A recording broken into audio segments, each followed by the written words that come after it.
Hey, c'est Logan et je te propose un petit récap de ce qui s'est passé cette semaine dans la pop culture. Bienvenue dans Pop Actu.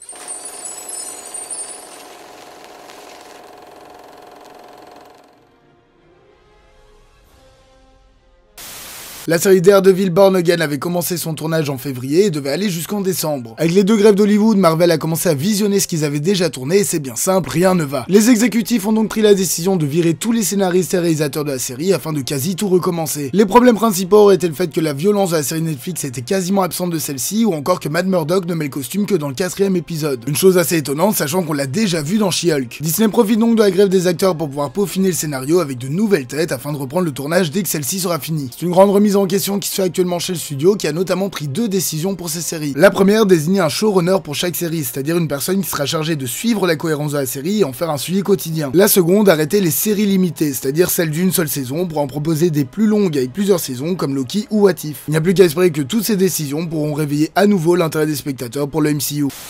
Avec la fin de la grève des scénaristes, on aurait pu espérer que celle des acteurs arriverait bientôt à une fin, mais il n'en est rien. Après plusieurs jours de négociations, la MPTP a pris la décision de cesser les négociations avec la SAG-AFTRA car ils accusent ceux-ci de ne pas accepter les mêmes termes et conditions que ceux qui ont été proposés aux scénaristes. Et ce notamment car le syndicat des producteurs a refusé la dernière offre de celui des acteurs. Offre dans laquelle ceux-ci demandaient 2% de bénéfices de leur projet sur les plateformes de SVOD, d'augmenter leur salaire et de ne pas être remplacés par l'IA. Vous l'aurez compris, là on espérait que la grève arriverait à sa fin, on est en réalité encore très loin de celle-ci.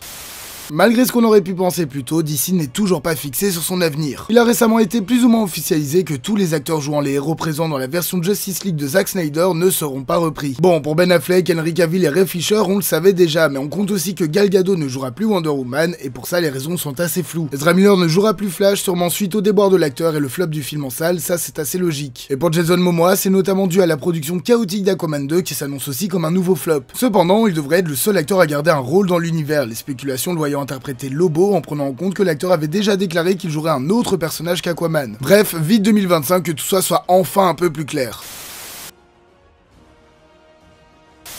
La première bande-annonce de la saison 4 de LOL qui ressort a été dévoilée. Une nouvelle image du prochain New York Games a été diffusée. Le remake live-action de Dragon devrait sortir l'année prochaine. Une version de 4 heures du film Napoléon de Ridley Scott sortira sur Apple TV+ après son exploitation au cinéma. Une nouvelle affiche pour Percy Jackson et les Olympiens a été dévoilée. Une première image pour Les Bad Guys 2 a été dévoilée. Le film sortira le 30 novembre sur Netflix. Joyce Cherry réalisera la série Tiana pour Disney+. Celle-ci sortira en 2024. Michael Mann confirme que son prochain film sera la suite de Hit. D'après de nombreux employés, Universal pourrait racheter Warner Bros d'ici plus ou moins 2 ans. Une nouvelle bande-annonce pour The Color Purple a été dévoilée. De nouvelles affiches pour The Marvels ont été diffusées. La chaîne américaine Roku récupère la série Spider-Week. Une première affiche et teaser pour Candy Cane Lane ont été diffusées. Une nouvelle image de May December a été dévoilée. Une première affiche pour May We Little Batman a été diffusée. Dan Harmon a déclaré s'être entretenu avec Zack Snyder pour faire un film Rick et Morty. Une nouvelle affiche pour Blue Eye Samurai a été dévoilée. De nouvelles affiches et bandes-annonces pour Monarch Legacy of Monsters ont été diffusées. Une nouvelle affiche pour Napoléon a été dévoilée. La première affiche de Cabin Fever, le film de Noël du journal d'un dégonflé, a été dévoilée. Une première affiche pour Anyone But You a été diffusée. Miramax récupère les droits de la licence Halloween. Kraven le chasseur devra passer par de légers reshoots. Une nouvelle image de Poor Things a été diffusée. Une nouvelle affiche et bande-annonce pour la seconde saison d'Invincible ont été dévoilées. Une nouvelle image pour Five Nights at Freddy's a été diffusée. Une nouvelle affiche pour Les Trolls 3 a été dévoilée. La série The After Party se fait annuler après 2 saisons chez Apple TV+. Une série de documentaires sur Paris Hilton par A24 rentre en projet. Elle en sera d'ailleurs productrice exécutive aux côtés des actrices Elle et Dakota Fanning. Une nouvelle affiche et bande-annonce pour Migration ont été diffusées. Et pour finir, Avengers Secret Wars, 6ème film de la licence, devrait servir de soft reboot au MCU. Quand tous les employés des studios d'animation Disney partent, les personnages reviennent à la vie pour vivre des choses tous ensemble. Ce court-métrage de 13 minutes contient plus de 150 personnages différents, issus des films sortis depuis 100 ans, ça a l'air incroyable et c'est dispo dès maintenant sur Disney+.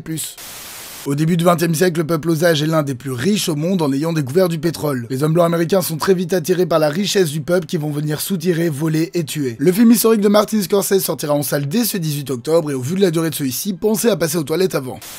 Albert et Bruno sont surendettés jusqu'au cou et ils vont faire la rencontre de jeunes militants écolos. Attirés tout d'abord par la bière et les chips gratuites, ils vont petit à petit intégrer le mouvement sans grande conviction. Le duo Jonathan Cohen et Pio Marmaille débarquera en salle ce 18 octobre également. Et voilà, ce 61e épisode de Pop Actu est maintenant terminé. Merci de l'avoir suivi jusqu'au bout. N'hésitez pas une fois de plus à liker, commenter, partager et vous abonner. Ce sont les plus grands soutiens pour la chaîne. Moi je vous dis à la semaine prochaine. Passez une bonne soirée.